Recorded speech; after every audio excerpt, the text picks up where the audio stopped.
I'm thrilled that we have this partnership with Sophion, where Sophion is sponsoring this webinar on strategic planning. And these products are really designed for helping product people, as well as project managers, and people across the organization build better products. I'll quickly introduce myself. I won't go through the whole background. Basically, my background is that I've been part of 5 acquisitions so far, 2 of which were companies that I had founded, 1 that I had advised, across my whole background, which spanned from, telecom, media and entertainment, advertising, government agencies, finance, and even wine, and not to mention robotics. What I've realized is product is a way of thinking. It's a way of building successful, creating change successfully, regardless of what your title says or what your actual function is. And so all of radical product thinking is a philosophy so that it gives you this new way of thinking about how do we create change systematically. I have an engineering background from MIT, so all of what you'll hear is this engineering approach to how do we create change systematically, as opposed to let's just try things and see what works. And all of what you'll see today is about the step-by-step and systematic approach to creating change. And that's also the book that I wrote, Radical Product Thinking, which is in bookstores, in bookstores like Amazon, but also in local bookstores around you. Okay, so with that, let's get started on today's topic of how do we create this stress-free approach to strategic planning. Let's start with, first of all, just what is the goal of strategic planning, right? The whole point of strategic planning is that we want to set the direction and align the whole organization in terms of what are we going to achieve this year. Now, that sounds very noble and sounds simple. So then why is it so stressful? And this is something that I spent some time thinking about. And here's what I realized, right? What happens is that when we focus on goal setting, and let's face it, most of strategic planning, the way we do it in our organizations today, it typically focuses on goal setting. And when we focus on goal setting, when there is an underlying lack of alignment in terms of vision and strategy across our organization, this is what strategic planning looks like. It looks like we've just put duct tapes on foundational cracks, right? And this is part of what you'll see in this presentation, that goals and OKRs can never, ever replace a lack of clarity in terms of vision and strategy.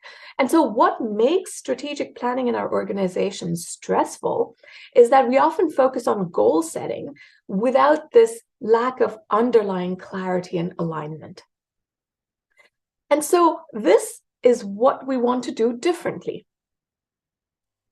Now, I've talked about, the lack of clarity and alignment in terms of vision and strategy. Let's delve a little bit deeper into that and understand why is that, because all of us know we need a vision, and every company, of course, has a vision. So we can say, well, we have a vision. So what's there, in terms of not being aligned? Is it a matter of remembering vision statements?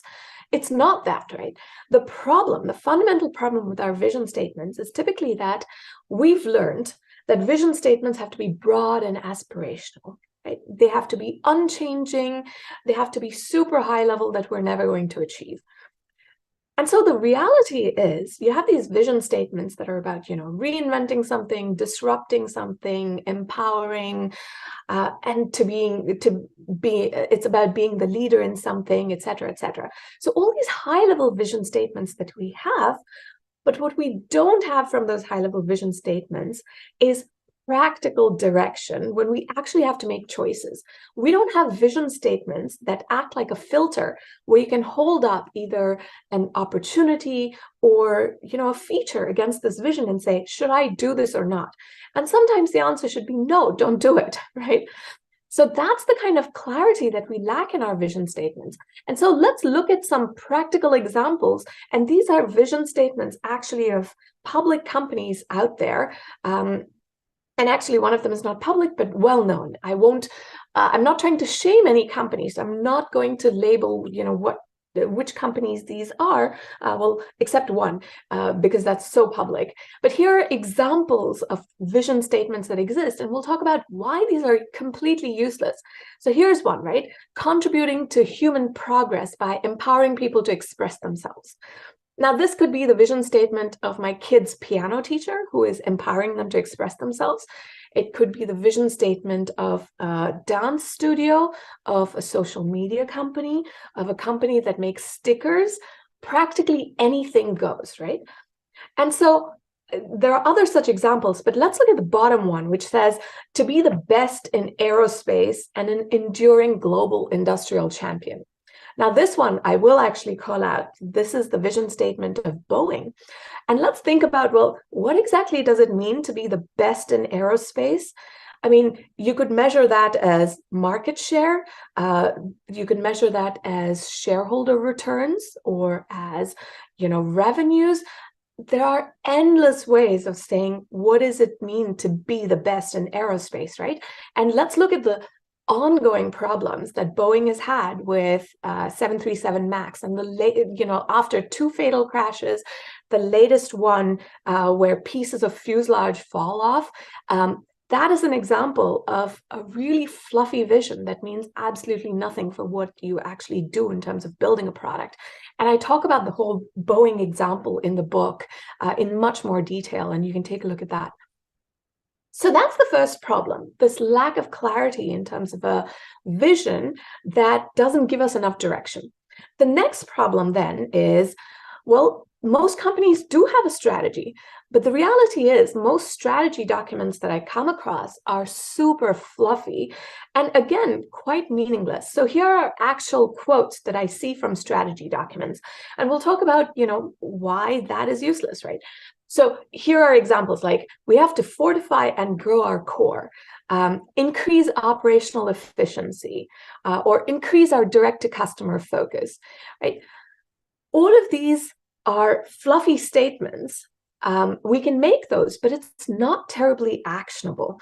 We don't have this clarity in terms of what exactly is the problem, what are we doing, etc.